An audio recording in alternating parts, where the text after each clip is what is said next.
asal buat, bukan asal tanya saja seorang peneliti itu. Angket dibuat berdasarkan turunan teori yang ada di bab 2. Yang ada di bab 2 skripsi. Jadi kalian melakukan penelitian kuantitatif di skripsi kalian. Di skripsi itu ada beberapa bab. Bab 1 pendahuluan, bab 2 itu bab teori, bab 3 itu nanti metodologi penelitian, metode penelitian, bab 4 hasil, bab 5 pembahasan, bab 6 penutup. Nah, itu skripsi nanti. Nah, teknik pengumpulan data kuantitatif ada dengan diantaranya menggunakan angket. Merumuskan item angket, pertanyaan-pertanyaan itu diambil dari teori yang sudah kalian masukkan di bab 2. Jadi, kalau kalian melakukan penelitian kuantitatif, teorinya harus kuat. Teori sumber-sumber bacaan tentang itu harus kuat. Sehingga kita bisa memberikan pertanyaan yang sesuai dengan tuntutan teori tersebut. Ibu akan memberikan contoh kecil saja, contoh sederhana dalam keseharian. Orang membuat kue begitu, ya. Misalnya mengolah wadai amparan tatak misalnya. Orang mengolah wadai amparan tatak itu beda-beda, ada yang nyaman, ada yang kada. Orang yang menguasai teorinya, bagaimana cara melembutkan tepung misalnya, bagaimana cara mengolah santan, bagaimana cara memasaknya.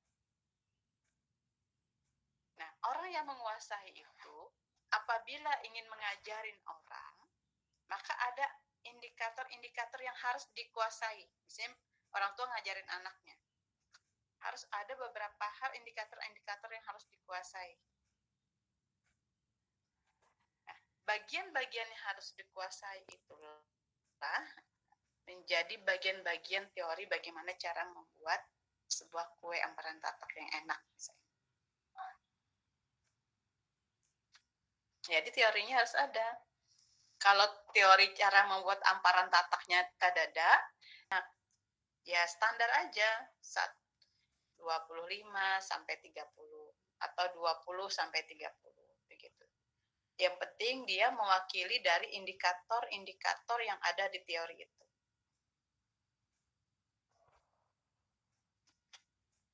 Nah, kemudian teknik lainnya bisa dengan tes. Teknik pengumpulan data untuk penelitian untuk kuantitatif, 1 dengan angket, 2 bisa dengan tes. Tes apa? Ya tes diuji yang ditanyakan kepada siswa atau kepada responden. Misalnya hasil belajar PAI. Maka anak-anak diberikan tes tentang PAI. Hasil belajar tentang fikih. Maka mahasiswa diberikan tentang tes fikih.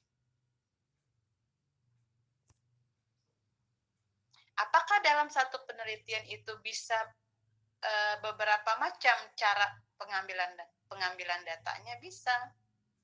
Angket dengan tes kedua-duanya bisa digabung. Contoh, kalau penelitian, judul penelitiannya seperti ini. Pengaruh, misalnya, pengaruh motivasi terhadap hasil belajar PAI. Maka motivasi menggunakan angket, ya. Hasil belajar PAI menggunakan tes. Berarti untuk 2 judul ini menggunakan 2 teknik pengumpulan data. 1 teknik angket, 2 teknik tes.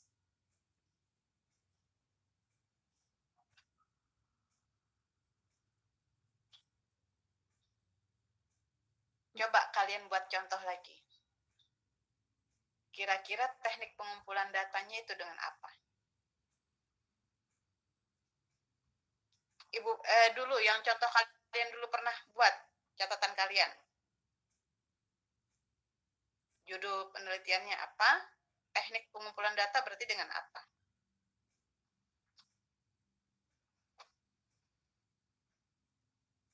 Ada masih di catatan kalian? Coba buat judul, kemudian kalian tentukan teknik pengumpulan datanya dengan apa. Data itu informasi ya, teknik pengumpulan informasinya.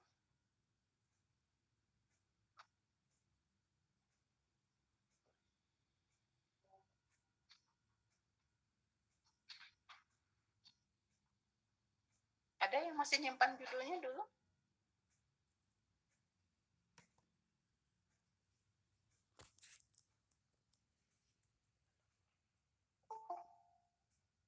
Ya, dulu rasanya pernah Ibu suruh kalian buat judul ya.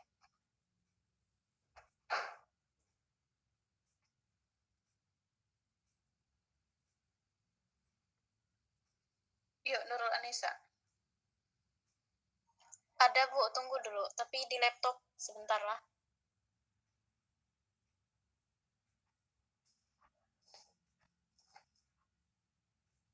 Bu, udah mencoba Bu. Ya.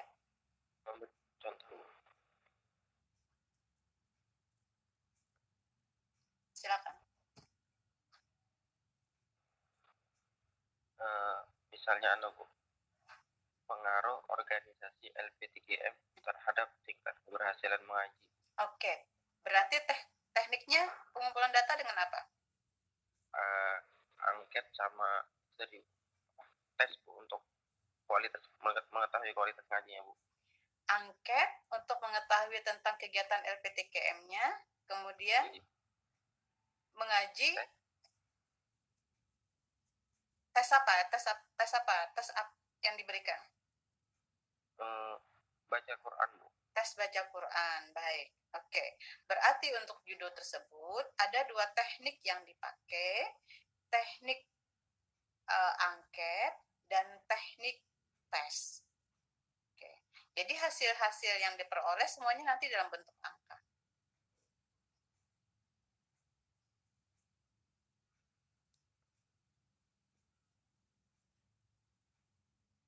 Baik, Ibu lanjutkan ya. Ibu lanjutkan lagi. Ada juga teknik observasi. Tetapi teknik ini lebih kepada penggunaan di penelitian kualitatif. Namun kalau observasinya dibentuk dalam angka, maka dia masuk kategori kuantitatif. Observasinya observasi tertulis tapi dalam bentuk angka. Misalnya, kalian mengobservasi sesuatu, ada pilihannya 1, 2, 3, 4, 5-nya, ada pernyataannya, lembar observasi misalnya begini, ketika kalian ke dalam kelas, kualitas sarana prasarana cukup lengkap, kalian lihat di dalam kelas tapi ada nilai 1, 2, 3, 4, 5, kalian kasih 4 misalnya. Nah itu bisa selama data observasinya dinilai dengan angka. Tetapi kalau observasi disampaikan dengan kata-kata, maka itu nanti masuk kategori ranahnya kualitatif. Oke, itu ya untuk penelitian kuantitatif. Kemudian kuantitatif. Untuk teknik pengumpulan data kualitatif. Penelitian kualitatif, ya, penelitian yang kita dekati dengan verbal, dengan kata-kata atau interpretasi data dengan kata-kata. Maka teknik pengumpulan datanya satu dengan observasi, mengamati. Kita lihat ya orang itu. Kemudian kita ungkapkan, kita narasikan apa yang kita lihat. Observasi. Yang kedua adalah interview atau wawancara. Kualitatif ya. Kualitatif, teknik pengumpulan datanya satu dengan observasi, melakukan pengamatan, Hasil pengamatannya dituliskan, dideskripsikan. Yang kedua, interview atau wawancara. Hasil wawancaranya itu dituliskan. Apa yang diucapkan oleh orang itu. Dituliskan. Nanti baru kita maknai.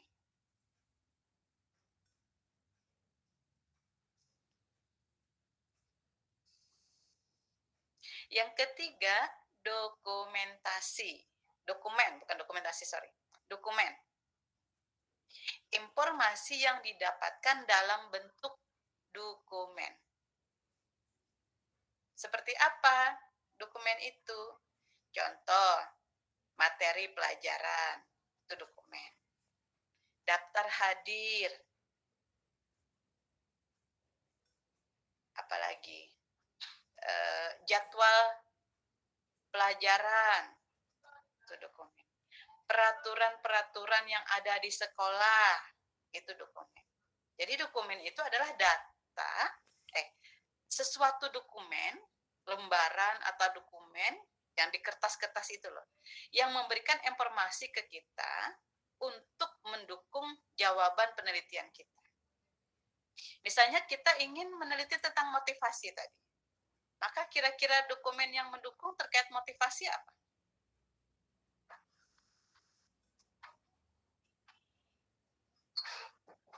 Untuk dokumen yang mendukung jawaban kita bahwasanya anak ini memiliki motivasi yang tinggi atau tidak, kira-kira dokumen yang cocok apa yang harus kita cari, sehingga jadi indikator kita dia itu bisa ketahuan termotivasi atau tidak. Apa kira-kira? Inspirasi, Bu. Kalau Dokumen hasil belajar bisa. Hasil belajar, rapotnya, nilai hariannya, ya, daftar nilai harian, kelihatan. Terus daftar hadirnya, presensinya dia aktif, misalnya, menunjukkan motivasinya yang tinggi.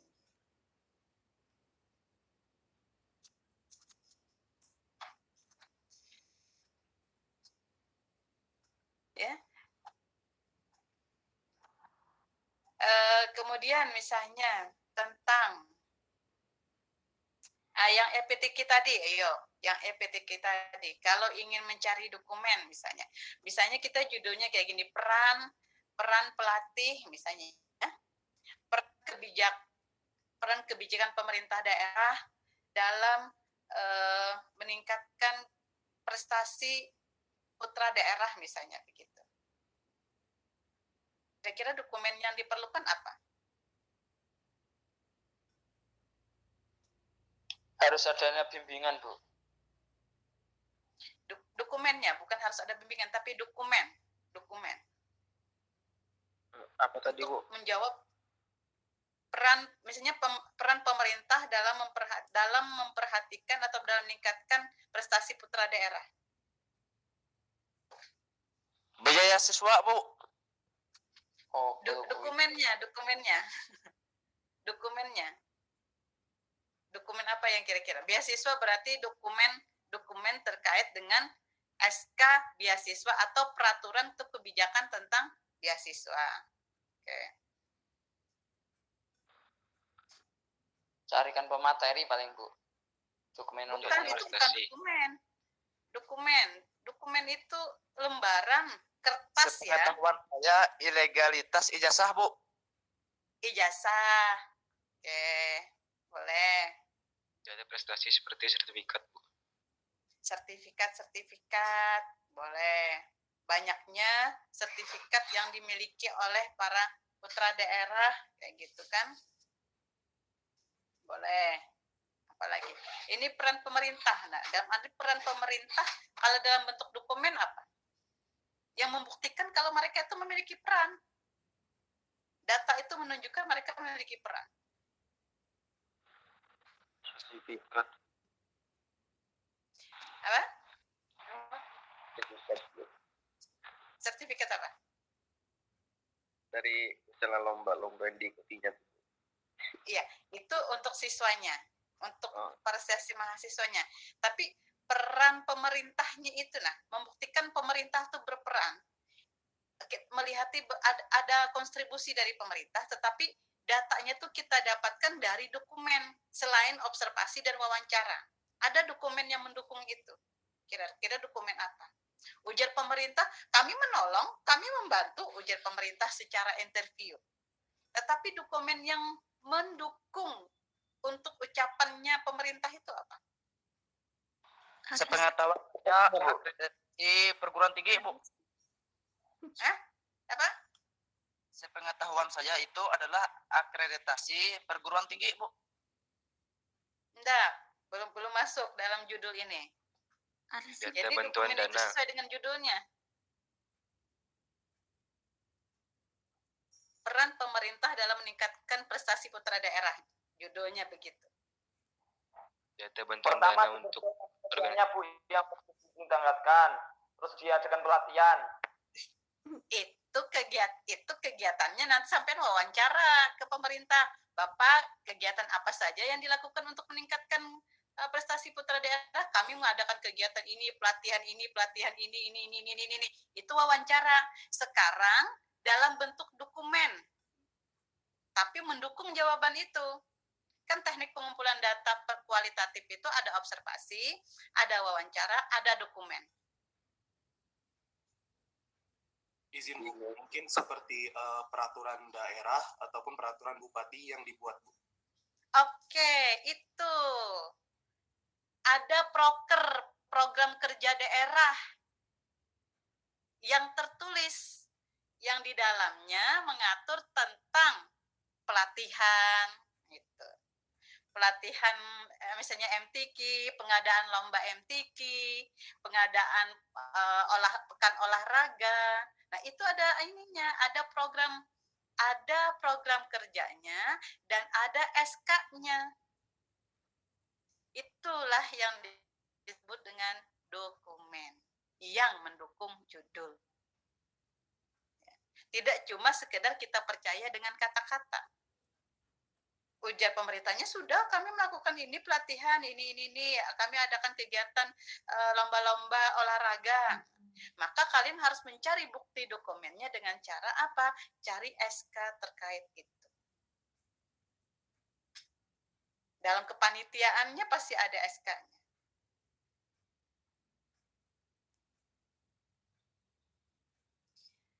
Ibu beri judul lagi, berikut ini. Peran guru PAI dalam pembentukan karakter siswa. Itu judul. Peran guru PAI dalam membentuk karakter siswa. Observasi, it's okay. Mengobservasi di kelas. Guru PAI ngajar di observasi. Wawancara, it's okay. Di belah wawancara. Kita wawancara bagaimana cara Bapak melakukan pendidikan karakter di kelas. Nah, sekarang dokumen apa yang harus dicari untuk mendukung judul itu? Kalau RPP bisa lah Bu. RPP boleh. Ada tidak di dalam RPP-nya itu kandungan pendidikan karakter nilai? Oke, 1 RPP, 2 sertifikat, Bu. sertifikat apa? Sepengetahuan saya itu sertifikat pembelajaran, Bu. Sertifikat? Pembelajaran. Gimana sertifikat pembelajaran tuh? Misalnya seperti ekstrakurikuler tuh, Bu. Ada sertifikatnya lah. Iya, Bu. Nggak ada setahun Bu. Setahu ulun nggak ada Bu. Di mana-mana pun nggak ada. Sertifikat kecuali orang yang berprestasi di tingkatan gitu. Ya, sertifikat nih judulnya begini ya. Peran guru PAI dalam mendidik karakter siswa. Dokumen yang diperlukan bisa RPP. Apakah di dalam RPP-nya ada muatan tentang pendidikan karakter? Yang kedua misalnya, dokumen tentang jadwal kegiatan keagamaan.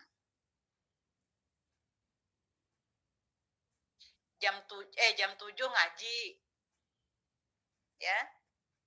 Siang nanti ada jadwal sholat duha, sholat zuhur. Siapa yang menjadi imam? Gantian. Dibuatkan oleh guru PAI-nya misalnya. Dan itu menjadi sebuah dokumen yang kita akui.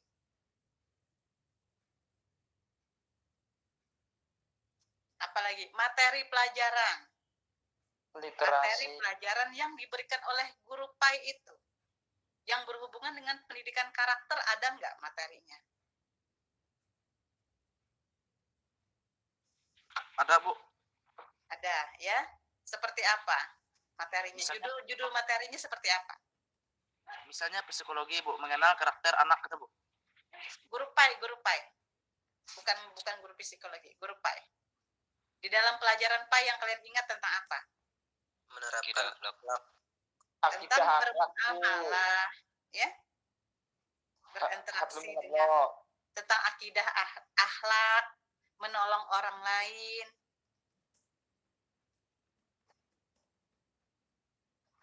Akhlak kepada Allah, akhlak kepada Rasulullah, akhlak kepada sesama. Nah, itu ada materinya di PAI. Nah, materi itu bisa menjadi dokumen. Oh, berarti benar didukung oleh materi dokumennya. Ada lagi, Ibu buatkan judul PAI ya. Misal, nilai-nilai pendidikan dalam kisah Upin Ipin. Dokumennya apa?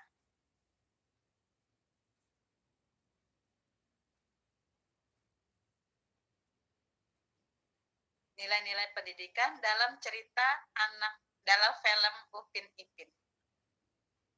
Apa kasih sesama, Bu, antara sesama. Enggak, dokumennya. Kalian kan perlu data tuh. Nilai-nilai pendidikan dalam cerita Upin Ipin. Apa dokumennya? Untuk mendapatkan nilai-nilai pendidikan dalam cerita Upin Ipin itu dokumen apa yang diperlukan?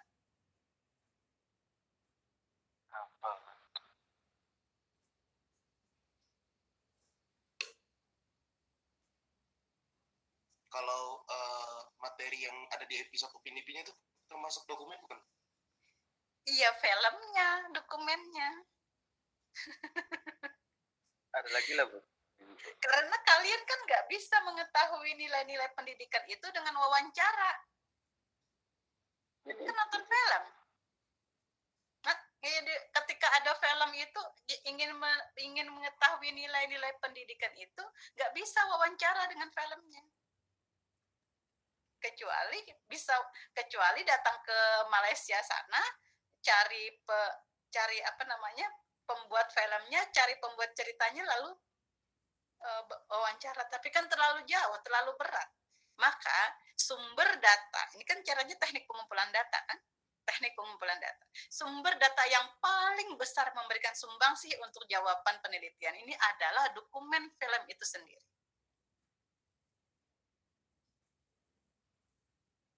Jadi penelitian kualitatif itu nanti macam-macam. Ada proporsi data didapatkan dengan wawancara. Paling besar. Ada proporsi data didapatkan paling banyak dengan cara dokumen. Ada juga dengan observasi.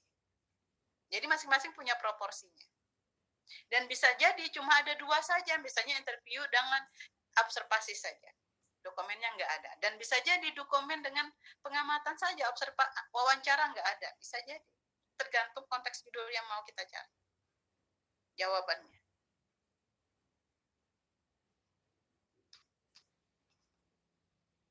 Nilai-nilai, misalnya begini lagi.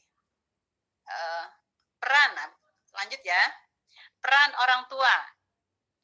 Peran orang tua dalam membimbing anak belajar di masa pandemi. Teknik apa yang harus kita lakukan untuk mendapatkan data tersebut? Wawancara dan observasi, Bu. Wawancara oke, observasi oke. Dokumen adakah? Kurang tahu, Bu. Ayo dihayalkan lah. Pemakaian media kayak gini, Bu. Gimana? dokumen hasil belajarnya, Bu? Peran orang tua dalam membimbing anaknya di masa pandemi. Dokumen yang kira-kira mendukung untuk jawaban tersebut, tapi dalam bentuk dokumen. Maka kita cari ke orang tua itu, adakah alat yang dia gunakan? Kita tanya, adakah alat yang dia gunakan untuk membimbing anaknya? Adakah jadwal yang dibuat oleh orang tua? Misalnya orang tua yang ketat, dia akan membuat jadwal. Jam 7 bangun, jam 7. Jam 4 sholat subuh. Jam 5 ini, jam 7 sudah di depan laptop, masuk belajar. Nah, ketika orang tua ada membuat jadwal seperti itu, maka jadwalnya bisa jadi dokumen kita.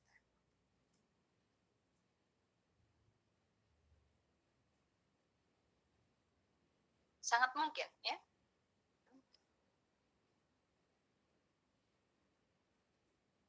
Tetapi proporsinya kecil, karena kemungkinan tidak banyak orang tua yang akan melakukan seperti itu. Dari sekian orang tua, mereka bergulir saja. Oke, Ibu ulangi lagi ya.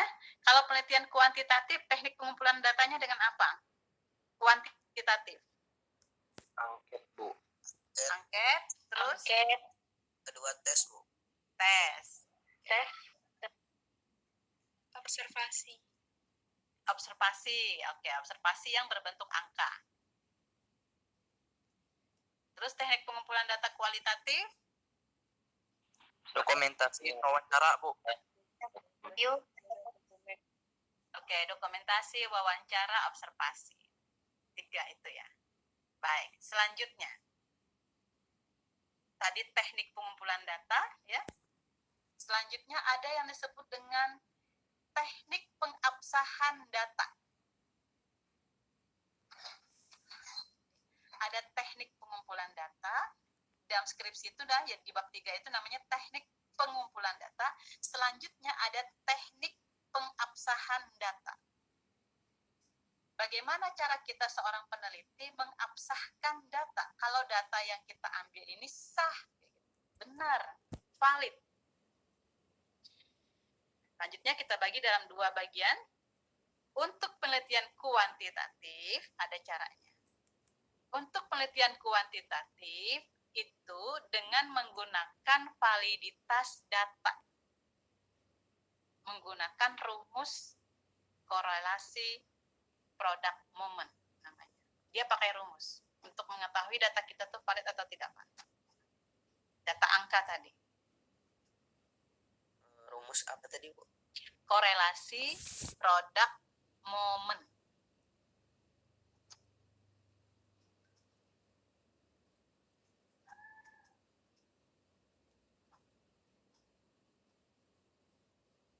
Dalam rumus korelasi produk moment.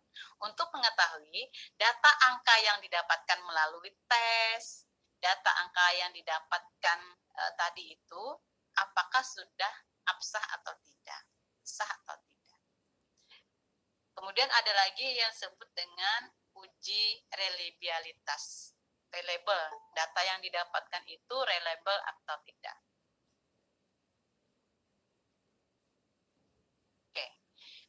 Untuk penelitian kualitatif, nah lain lagi ya.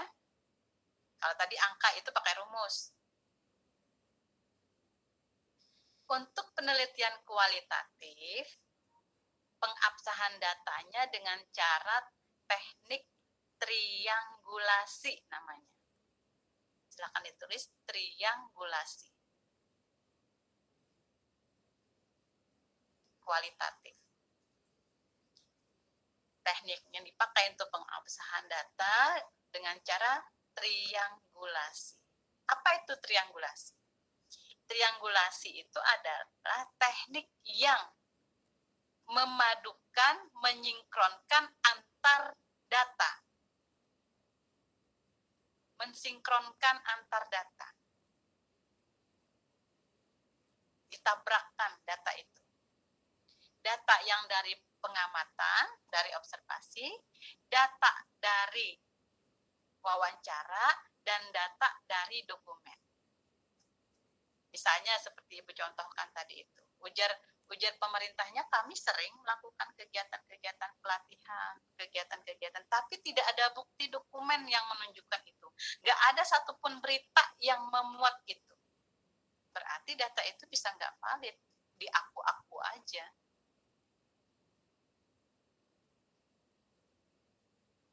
Oleh sebab itu perlu data yang lain untuk menunjang jawaban interview. Ujar guru nih ceritanya. Ujar guru, aku selalu mendidik anak-anak, mengajarkan anak-anak tentang pendidikan karakter ini. Tetapi pas kita tanya siswanya, ujar siswanya, gurunya aja jarang hadir. Berarti kita mencari kevalidan data itu dengan cara mentriangulasikan dengan sumber yang berbeda. Di dokumennya misalnya tidak ada materi khusus, kegiatan khusus yang berhubungan dengan pendidikan nilai-nilai di sekolah.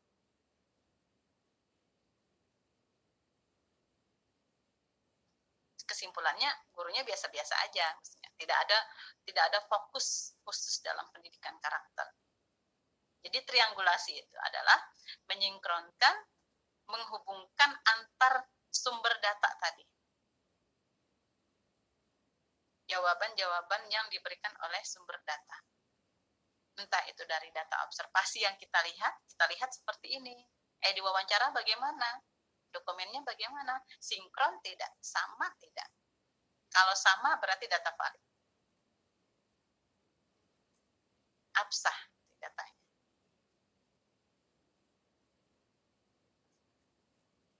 Kalau kuan enak ya, kalau kuantitatif itu dia angkanya tuh yang masuk rumus. Nanti ada rumusnya. Ini kurang valid, cukup, sedang, tidak valid. Data instrumen yang kita buat itu.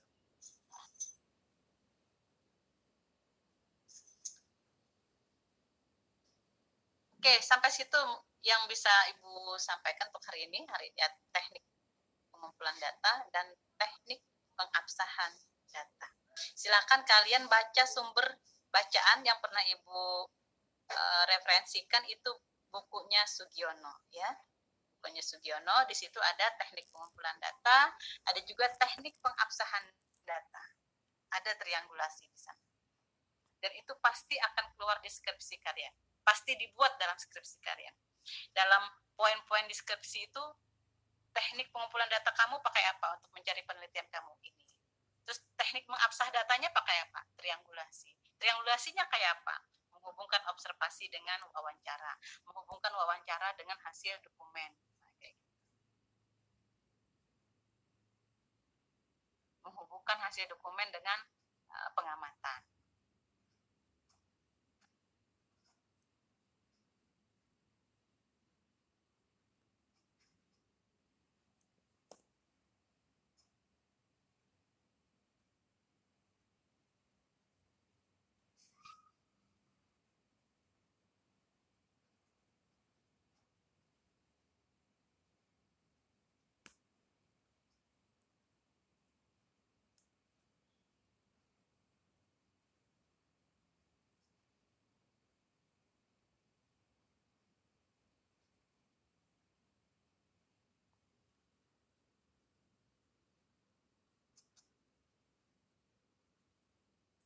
Oke ya, itu pertemuan kita kali ini.